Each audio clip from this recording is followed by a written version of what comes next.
4 वेद, 6 शास्त्र, 6 कर्म और 9 गुणों से परिपूर्ण।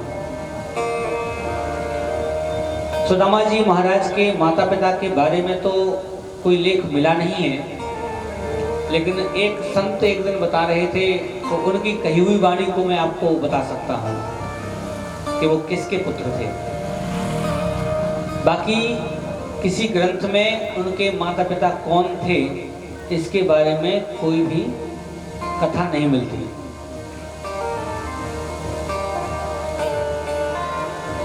एक कही हुई संत की वाणी है। संत बता रहे थे कि एक अर्जुन दास नाम के एक ऋषि थे पुराने समय में, और अर्जुन दास नाम के जो महात्मा थे बहुत ही ज्ञानी, बहुत ही तपस्वी महात्मा थे। और उन्हीं महात्मा ने एक बार एक सेब या कोई फल खा करके झूठा हो गया, और वो झूठा फल उन्होंने अपनी गाय के भोजन में डाल दिया जहां पर गाय का चारा था। झूठे फल को उस गाय ने खाया, तो उस फल को खाने से गाय गर्भवती हो गई, और गर्भवती होने के कारण गाय से सुदामा जी का जन्म हुआ। अब ये बात सत्य है झूठ है इसकी प्रामाणिकता मैं नहीं कह सकता, लेकिन संत की वाणी है।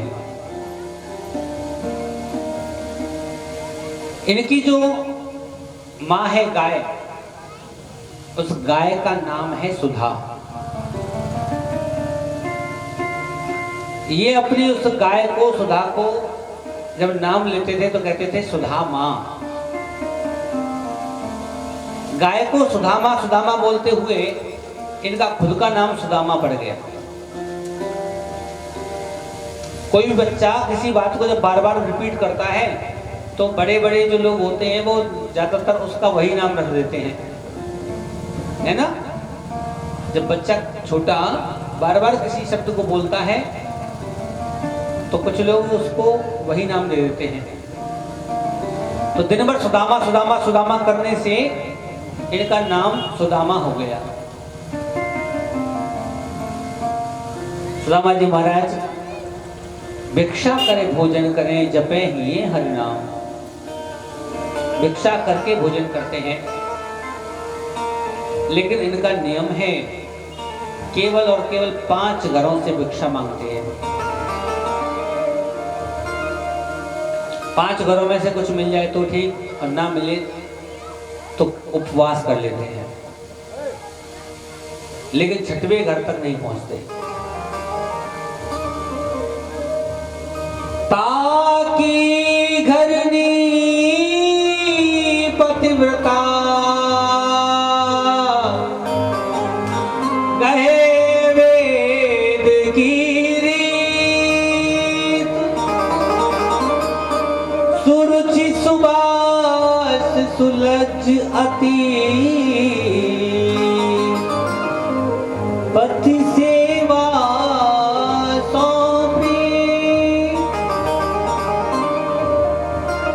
पति सेवा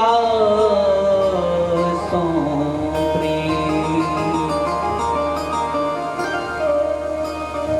सुदामा जी महाराज की जो पत्नी है वो कैसी है? ऐसी पत्नी है जो कि अपने पति के अनुकूल आचरण करने वाली। देखिए, घर की स्थिति प्रत्येक पत्नी को पता होती है ना। हमारा घर कैसा है, कितना पैसा है, कितना नहीं है, भले ही पति बताए या ना बताए, लेकिन अनुमान प्रत्येक पत्नी को रहता है।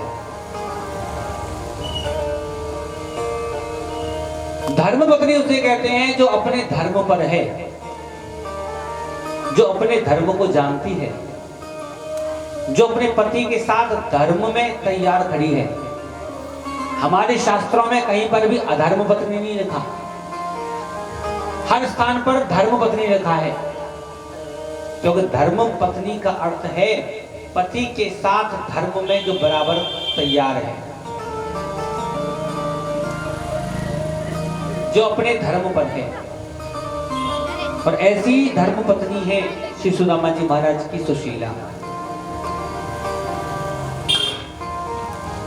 जब तक पत्नी धार्मिक नहीं है, धार्मिक प्रवृत्ति की नहीं है, तब तक जीवन में सत्संग और प्रभु का मिलन बड़ा कठिन है। जिस घर में प्रतिदिन प्रतिक्षण अगर क्लेश है, आपस में पति पत्नी का झगड़ा है, तो उस घर में फिर कैसे होगा? भगवान का भजन करने के लिए किसी को जंगल में जाने की आवश्यकता नहीं है।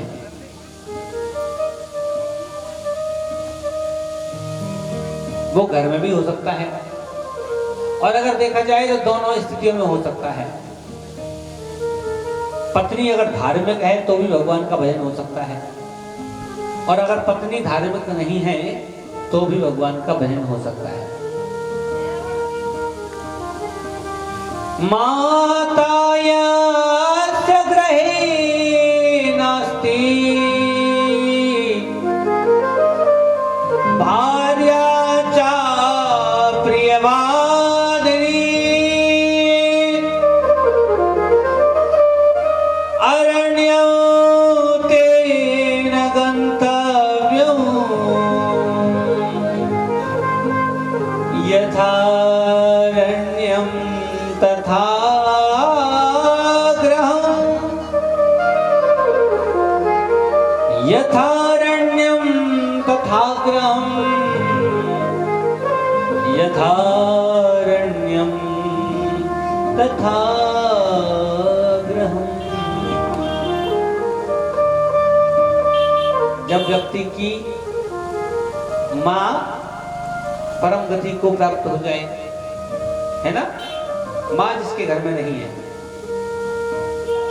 भार्या च अप्रियवादिनी, भार्या कहते हैं पत्नी को, और पत्नी ऐसी हो जो 24 घंटे अपने सींग तैयार करके खड़ी हो। सींग का अर्थ क्लेश करने को तैयार। आप घर में कुछ सामान लेके आओ तो क्लेश होनी है, न लेके आओ तो क्लेश होनी है। कोई अनुकूलित कार्य कर दो तो भी होनी है, और कोई कार्य उनकी बगैर मर्जी का कर दो तो भी होनी है। बहुत सी जगह होता है ऐसा। तो व्यक्ति को चाहिए कि अगर अप्रियवादिनी, अप्रिय बोलने वाली उसकी अगर पत्नी है, तो अरण्यम तेन गंतव्यम, उसको जिंदगी में कभी भी जंगल में नहीं जाना चाहिए, क्योंकि उसके लिए तो वो घर ही जंगल है। यथा अरण्यम तथा गृहम्। ऐसे व्यक्ति को तो जानबूझकर घर में रहना चाहिए, क्योंकि अगर पत्नी इस प्रकार की अगर हो, समझ लो भगवान की बहुत बड़ी कृपा। पति पत्नी का स्वभाव एक जैसा नहीं मिलता, और अगर कहीं मिल जाए तो भगवान की बहुत बड़ी कृपा है। एक बार एक पति पत्नी थे, बोलिए वृंदावन बिहारी लाल की। और जो पति पत्नी हैं वो ऐसे हैं कि पति तो धार्मिक है और पत्नी का मन धर्म में बिल्कुल नहीं है। बाबा सुनाते थे कथा।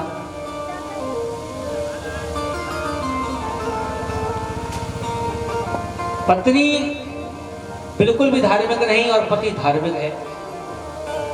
पति का ऐसा मन है कि अगर कोई साधु दिखाई पड़ जाए, कोई संत दिखाई पड़ जाए, तो चाहे जब उनको बुला करके अपने यहाँ भोजन की इच्छा प्रकट करता है।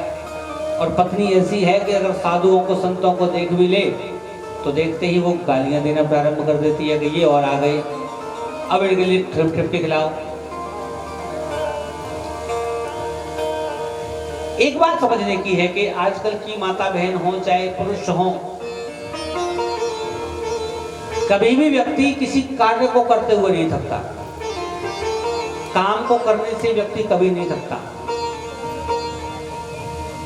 जब तक वो ये नहीं सोचेगा कि मैं थक गया हूं, तब तक वो थकेगा नहीं। आप लोग देखना, हमारे घर में कार्य करने पर माता बहनें थक जाती हैं, लेकिन वही माता बहनें जब अपने मायके में कोई फंक्शन होता है और जब वहां जाती हैं तो 3-3, 4-4 दिन बगैर सोए रात भर और दिन रात लगी रहती है भाग दौड़ में, वो नहीं थकती हैं। बताइए, झूठ बोला हो तो? ससुराल में एक दिन का कार्यक्रम हो तो थक जाएंगी, आज बहुत थक गया, थकावट हो गई। लेकिन अगर मायके में कोई फंक्शन हो तो 3-4 दिन आराम से बगैर सोने की भी आवश्यकता नहीं, लेकिन थकावट इतनी सी भी नहीं होगी, भाग दौड़ करती रहेंगी। तो कहते हैं कि कभी भी कोई व्यक्ति शरीर से नहीं थकता, मन से थकता है। जब तक मन से थकावट महसूस नहीं होगी तब तक व्यक्ति थकेगा नहीं। हम सुबह से शाम तक फावड़ा चलाएं खेत में, लेकिन उससे हमारी कितनी एनर्जी वेस्ट होगी पता है आपको? पूरे दिन फावड़ा चलाने में इतनी एनर्जी वेस्ट होगी जितनी केवल 2 घंटे बोलने में खर्च हो जाएगी। और ये बात वैज्ञानिक शोध के आधार पर है, बगैर किसी लॉजिक के नहीं है, ये लॉजिकली बात है। हमारे शरीर की 90% एनर्जी हमारा दिमाग खाता है, और पूरे शरीर को चलाने के लिए तो केवल 10% एनर्जी लगती है। यानी जितना भोजन हम करते हैं उसका 10% पूरे दिन फावड़ा चलाने के लिए चाहिए, बाकी सारा का सारा हमारा दिमाग खा जाता है। इसीलिए तो जब हम ज्यादा सोचते हैं तो सोचने वाला व्यक्ति कभी मोटा नहीं हो सकता, क्योंकि उसकी एनर्जी तो सारी की सारी नष्ट हो रही है दिमाग में, है ना?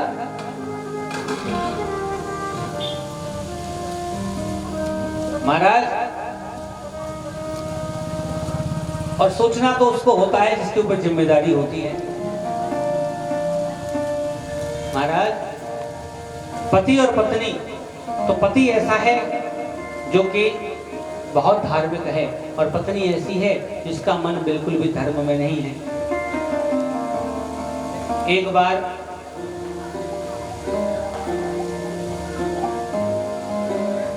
महाराज, इस भक्त के साथ में शाम के समय कुछ साधु संत आ गए।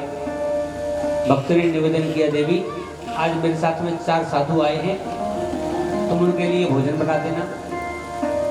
पत्नी बोली, अगर साधु आए हैं तो आ जाने दो, लेकिन मैंने जो आटा लगाया है सूखी रोटी है, सब्जी वगैरह भी नहीं है, कहो तो मैं खिला दूं। बोले सूखी रोटी कैसे खाएंगे, कम से कम देवी सब्जी तो बना दे। उल्टी सीधी सब्जी छौंक छांक दी, लेकिन घर में घी नहीं है, सूखी रोटी खिलानी है। महाराज, भक्त ने कहा, अगर मैं कुछ कहूंगा कि संतों के लिए कुछ अच्छा सा बनाओ तो हो सकता है कि ये इसे भी ना बनाए, क्योंकि स्त्री अगर अपनी पे आ जाए तो मानती किसी की नहीं है। महाराज, इतने में ही भगवान की ऐसी प्रेरणा हुई कि पत्नी जी के भाई साहब आ गए, साले साहब। अब अपने भाई को जब देखा तो जितना भी घर में दूध था वो सारे के सारे दूध की खीर बना दी कोने में ले जा करके, है ना? बहन के हाथ भैया और सास के हाथ। अब बहन को तो चिंता होगी भाई की, बहन ने अपने भाई के लिए खीर बनाई। आज भक्त अंदर पहुंचा, बोला, देवी तुम तो खीर बना रही हो, अरे वाह, तुम तो बहुत अच्छी देवी हो, तुमने अच्छा किया। अरे मेरे साधु लोग बेचारे भोजन कर रहे थे, मैं सोच रहा था कुछ मीठा होना चाहिए। बोले सुन लो कान खोल के, अगर 1 चमचा भी 1 चम्मच भी खीर अगर उन साधुओं को दे दी जाके तो मुझसे बुरा कोई नहीं होगा। खीर तो मेरे भाई के लिए है, तुम्हारे साधुओं के लिए वो रोटी रखी है और वो सब्जी रखी है, जाके खिला दो। पता नहीं कहां से रोज रोज ले आते हैं। महाराज, पतिदेव बोले, देवी कोई बात नहीं, भोजन बनाने की जिम्मेदारी तुम्हारी है, लेकिन खिलाने की तो मेरी है ना। पतिदेव बोले, देवी तुम्हारे भाई पता नहीं कहाँ से इतनी दूर से चल के आए हैं, उनसे भी कह दो हाथ पैर धो करके वो भी बैठ जाए भोजन करने। बोले अच्छा सही बात है, मेरे भाई को भी बिठा देती हूँ। भाई को भी बिठा दिया। पहले जाकर के सबको रोटियां परोस दी, फिर खीर ले जाने को तैयार हुए। लेकिन फिर विचार आया कि अगर खीर इसके सामने दे दी तो ये तो हत्या कर देगी, घर में कलेश हो जाएगी, और कलेश से कराया हुआ भोजन कभी भोजन नहीं होता। तो बोले देवी एक काम करो, जरा घी का डिब्बा उठाना। बोले क्यों? अरे तुम्हारे भैया इतने दिन में आए हैं और तुम उनको बगैर घी डाले घी खीर खिला दोगी? पहले जमाने में जो खीर बगैर घी के होती थी उसे कुछ और कहते थे, शब्द यहाँ प्रयोग करना ठीक नहीं है, आप सब समझदार हैं। तो महाराज ऐसी खीर थोड़ी खिलानी है, आप एक काम करो घी का डिब्बा उठाओ। अब बेचारी ने घी का डिब्बा उठाया तो खाली था। बोले घी तो है नहीं। अरे देवी तुम कितनी भोली भाली हो, तुम्हारा भाई क्या रोज रोज आएगा यहाँ पर? एक काम करो, तुम्हारी वो सहेली है ना पड़ोसन, जाओ उससे ले आओ। तो डिब्बा लेकर के वो तो घी लेने चली गई और पीछे से महाराज ने सब साधुओं के लिए खीर खिला दी और कहा महाराज जल्दी जल्दी पी लो। बोले क्यों? कि नहीं नहीं जल्दी जल्दी पी लो, गरम गरम खीर नहीं है, ठंडी है, आराम से पी जाओ जल्दी। और पहले मीठे से शुरुआत करो। दो दो कटोरी खीर सबको पिला दी और एक एक कटोरी भर के रख दी। जितनी खीर थी वो सब की सब दे डाली। अब तो जैसे ही पत्नी आई क्या देखती है कि मेरे भाई के पास में छोटी सी कटोरी में थोड़ी सी खीर रखी है और सब साधुओं के पास में कटोरी बड़ी बड़ी रखी है और खीर की भगोनी खाली रखी है। जो घी लेकर के आई तो अभी घर के अंदर नहीं घुसी, केवल बाहर खड़ी है द्वार पर। द्वार पर खड़े होकर जैसे ही उसने देखा तो देख करके इशारा करने लगी है, तूने तो मेरी नाक कटवा दी। सत्यदेव बोले देवी जरा ये सोच, मैंने तेरी नाक कटवाई है कि तेरी नाक लगवाई है? तू तो नकटी थी। हाँ अरे इस दुनिया में तू कितनी चतुर बना करे, लेकिन भगवान के यहाँ पर तेरी नाक थी ही नहीं। नाक का अर्थ होता है इज्जत, है ना? नाक को ये कह रहे नाक कट गई, इसका मतलब ये थोड़ी है कि वास्तविकता में उसकी नाक काट दी गई हो। नाक का अर्थ होता है चेहरे की सबसे ज्यादा इज्जत बढ़ाने वाली, स्वरूप को बढ़ाने वाली नाक है जो सबसे आगे रहती है। पूरे शरीर में सबसे आगे नाक है, इसलिए नाक सबसे पहले। और सोचो किसी के चेहरे पे नाक ना हो कैसा लगेगा वो व्यक्ति। भगवान के द्वार पर तेरी नाक नहीं थी, तेरी कोई इज्जत नहीं थी, क्योंकि तूने जीवन में कोई भी सत्कार्य नहीं किया। जरा सोच के देख, मैंने तेरी नाक कटवाई है कि तेरी नाक लगवाई है? तू तो नकटी थी, तेरी नाक लगवा दी तो तेरे हाथ की बनी हुई खीर ये संत लोग द्वार पर बैठ के खा रहे हैं।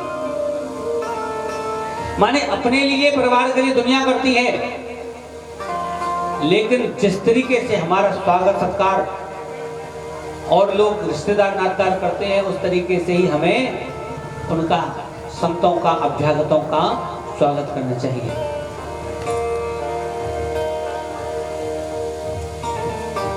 बोलिए वृंदावन बिहारी लाल